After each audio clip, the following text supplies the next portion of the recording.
ഇന്ത്യയുമായി നല്ല സൗഹൃദം സൂക്ഷിക്കുന്ന രണ്ട് രാജ്യങ്ങളാണ് ഇസ്രായേലും ഇറാനും. ആ രാജ്യങ്ങളാണ് ഇപ്പോൾ വലിയ രീതിയിൽ സംഘർഷത്തിൽ ഏർപ്പെട്ടിരിക്കുന്നത്. അതുകൊണ്ട് തന്നെ ഇന്ത്യക്ക് അവിടെ ഒരു റോൾ വഹിക്കാൻ കഴിയുമല്ലോ. കാരണം എല്ലാ രാജ്യങ്ങളും ആഗ്രഹിക്കുന്നത് വലിയ യുദ്ധത്തിലേക്ക് പോകാൻ പാടില്ല എന്നതാണ്. അപ്പോൾ ഇന്ത്യയുടെ റോൾ എന്തായിരിക്കും? തീർച്ചയായിട്ടും ഈ ഇറാൻ ഇസ്രായേൽ സംഘർഷത്തിൽ ഇന്ത്യക്ക് ആ സംഘർഷം ലഘൂകരിക്കാനും അവസാനിപ്പിക്കാനും ഇന്ത്യക്ക് വലിയ പങ്ക് വഹിക്കാനാകും എന്ന് വ്യക്തമാണ്. ഇന്ത്യയും ആഗ്രഹിക്കുന്നത്, ലോകവും ആഗ്രഹിക്കുന്നത് അത് തന്നെയാണ്. ഒരു പക്ഷേ അമേരിക്ക, ചൈന പോലെയുള്ള ചില രാജ്യങ്ങൾ ഒഴിച്ച് ബാക്കി എല്ലാവരും സമാധാനം ആഗ്രഹിക്കുന്നു, ഇന്ത്യയും സമാധാനം ആഗ്രഹിക്കുന്നു. എന്നാൽ ഈ ആയുധ കച്ചവടം വലിയ തോതിൽ നടത്തിക്കൊണ്ടിരിക്കുന്ന രാഷ്ട്രങ്ങൾക്കാണ് യുദ്ധക്കൊതി. അവർ യുദ്ധവെറിയന്മാർ കൂടിയാണ് എന്ന് നമ്മൾ മനസ്സിലാക്കണം. ലോകത്ത് മനുഷ്യർ ഈയാമ്പാറ്റകളെ പോലെ ചത്തു വീണാലും ശരി, ഞങ്ങളുടെ ആയുധ കച്ചവടം പൊടിപൊടിക്കണം, അതിൽ നിന്ന് വലിയ ലാഭം ഞങ്ങൾക്ക് കിട്ടണം എന്ന് ചിന്തിക്കുന്നവരാണ്. ഈ മുട്ടനാടുകളെ തമ്മിലടിപ്പിച്ച് ചോര കുടിക്കുന്ന ചതിയൻ കുറുക്കൻ്റെ സ്വഭാവമാണ്, പാരമ്പര്യമാണ് അവർക്കുള്ളത് എന്ന് വ്യക്തമാണ്. ഇവിടെ ഈ ഇസ്രയേൽ ഇന്ത്യയുമായിട്ട് വലിയ സൗഹൃദം പുലർത്തുന്ന രാഷ്ട്രമാണ്. നമുക്കറിയാം, ഞാൻ അതിൻ്റെ ചരിത്രത്തിലേക്കൊന്നും കടക്കുന്നില്ല. ഏറ്റവും പുതിയ കാര്യങ്ങൾ പറയാം.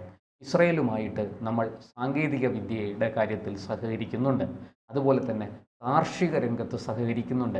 അതുപോലെ ജലസേചന രംഗത്ത്, ജലസംരക്ഷണ രംഗത്ത് ഒക്കെ നമ്മൾ ഇസ്രയേലുമായിട്ട് സഹകരിക്കുന്നു. ഇതിൻ്റെയൊക്കെ സാങ്കേതിക വിദ്യ ഇന്ത്യയും ഇസ്രയേലും കൈമാറിയിട്ടുണ്ട്. അത് വലിയ തോതിൽ നമ്മുടെ ഗ്രാമങ്ങളിലും അതുപോലെ തന്നെ ഇസ്രയേലിൽ അവർ നമ്മളിൽ നിന്ന് നേടുന്ന സാങ്കേതിക വിദ്യ അവരുടെ നാട്ടിൽ അവരും നമ്മുടെ നാട്ടിൽ നമ്മളും പ്രയോജനപ്പെടുത്തുന്നു. അതേസമയം നമുക്ക് ഏത് സന്നിഗ്ധ ഘട്ടത്തിൽ, ഏത് ആപത് ഘട്ടത്തിൽ അതാണ് ഇതിൽ ഏറ്റവും പ്രധാനപ്പെട്ടത്. ഈ രണ്ട് രാജ്യങ്ങളുമായി സൗഹൃദം സൂക്ഷിക്കുന്നത് ഇന്ത്യ മാത്രമാണ്. ചില രാജ്യങ്ങൾ ഇസ്രായേലുമായി ബന്ധപ്പെട്ട്, ചില രാജ്യങ്ങൾക്ക് ഇസ്രായേലിനോടാണ് ഇസ്രായേലിനോടാണ് സഹകരണം, അവർക്ക് ഇറാൻ ശത്രുവാണ്. അതേസമയം ഇറാനുമായിട്ട് സഹകരിക്കുന്ന രാഷ്ട്രങ്ങളുണ്ട്, അവർ ഇസ്രായേലുമായിട്ട് അകൽച്ചയിലാണ്. ഈ ഗൾഫ് രാജ്യങ്ങൾ തന്നെ പലരും ഇസ്രായേലുമായിട്ട് സഹകരിക്കുന്നുണ്ട്, പക്ഷേ അവർക്ക് ഇറാനോട് അകൽച്ചയാണ്. ഇറാനോട് അവർക്ക് അവരുടെ ഒരു മിത്രരാജ്യ പട്ടികയിലുള്ള രാഷ്ട്രമല്ല ഇറാൻ.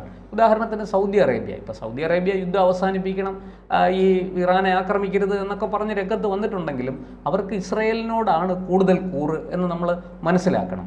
ഇവിടെ അതുപോലെ തന്നെ ഇന്ത്യ ഈ ഇസ്രായേലുമായിട്ട് വലിയ തോതിൽ സഹകരിക്കുന്നത് മാത്രമല്ല, ഇന്ത്യയുടെ ഏത് ആപത്ഘട്ടത്തിലും ഇന്ത്യക്ക് പിന്തുണയുമായിട്ട് ഓടിയെത്തുന്ന ആദ്യത്തെ രാഷ്ട്രം ഇസ്രായേലാണ്. ഒരിക്കലും നമ്മളത് മറക്കാൻ പാടില്ല.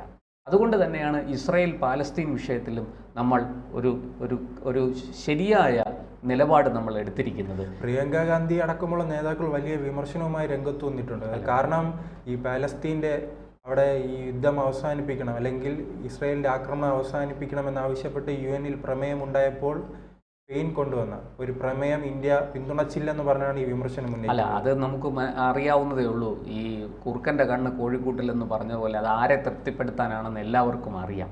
പ്രിയങ്ക ഈ പാലസ്തീൻ്റെ കൊടിയടയാളമുള്ള ബാഗും തൂക്കി പാർലമെൻറ്റിൽ വന്ന പ്രിയങ്ക എന്തേ പഹൽഗാമിലെ കൂട്ടക്കൊല, സ്വന്തം രാജ്യത്ത് നടന്ന കൂട്ടക്കൊല എന്തേ കാണാത്തത്? അതിനെ അപലപിച്ച് എന്തുകൊണ്ട് രംഗത്ത് വന്നില്ല? അതൊക്കെ ഈ കോൺഗ്രസ് വേരറ്റ് അന്യം നിന്ന് പോകുന്ന ഒരു അവസ്ഥയിലാണ്.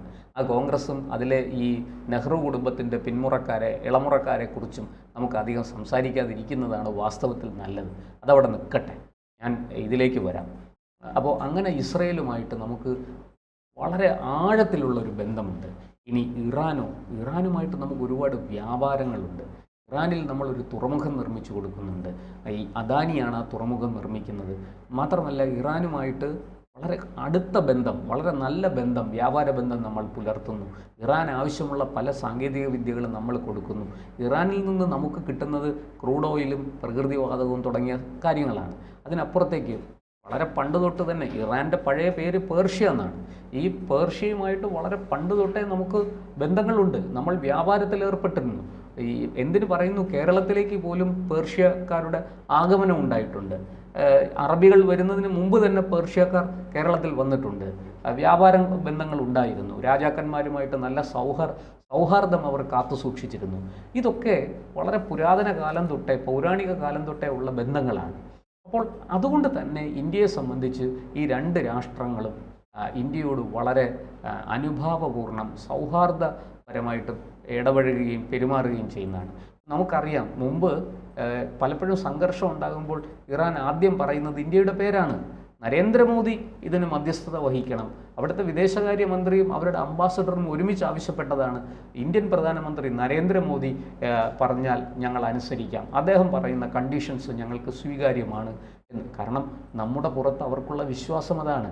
അവരുടെ അസ്തിത്വം, അവരുടെ പാരമ്പര്യം, അവരുടെ നന്മ ഇതൊക്കെ കാത്തു സൂക്ഷിച്ചുകൊണ്ടുള്ള ഒരു കോംപ്രമൈസിനായിരിക്കും ഇന്ത്യ ശ്രമിക്കുന്നത്. അതുപോലെ തന്നെ ഈ നെതന്യാഹു ഈ ആക്രമണം വെള്ളിയാഴ്ച അതിരാവിലെ 3:30 ഈ ആക്രമണം നടത്തിക്കഴിഞ്ഞ് വെള്ളിയാഴ്ച നേരം വെളുത്തതിന് ശേഷം ഇന്ത്യൻ പ്രധാനമന്ത്രിയെ വിളിക്കുകയാണ്. നരേന്ദ്രമോദിയോട് നേരിട്ട് അദ്ദേഹം സംസാരിക്കുന്നു, കാര്യങ്ങൾ വിശദീകരിക്കുന്നു.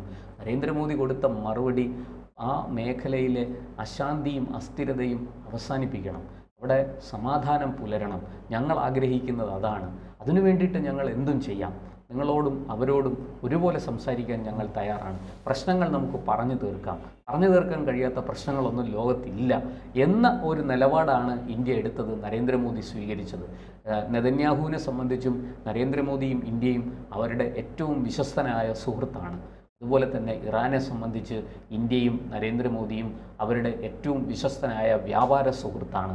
ലോകം മുഴുവനും ഇറാനെ ഭ്രഷ്ട് കൽപ്പിച്ചപ്പോൾ, അമേരിക്ക ഉപരോധം ഏർപ്പെടുത്തിയപ്പോൾ, പണ്ട് മൻമോഹൻ സിംഗിൻ്റെ കാലത്ത് അമേരിക്ക കണ്ണുരുട്ടിയപ്പോൾ പേടിച്ച് പാൻ്റെ കൂടെ മുള്ളി തിരിച്ചു വന്നയാളാണ് മൻമോഹൻ സിംഗ്. പക്ഷേ നരേന്ദ്രമോദി അങ്ങനെയല്ല.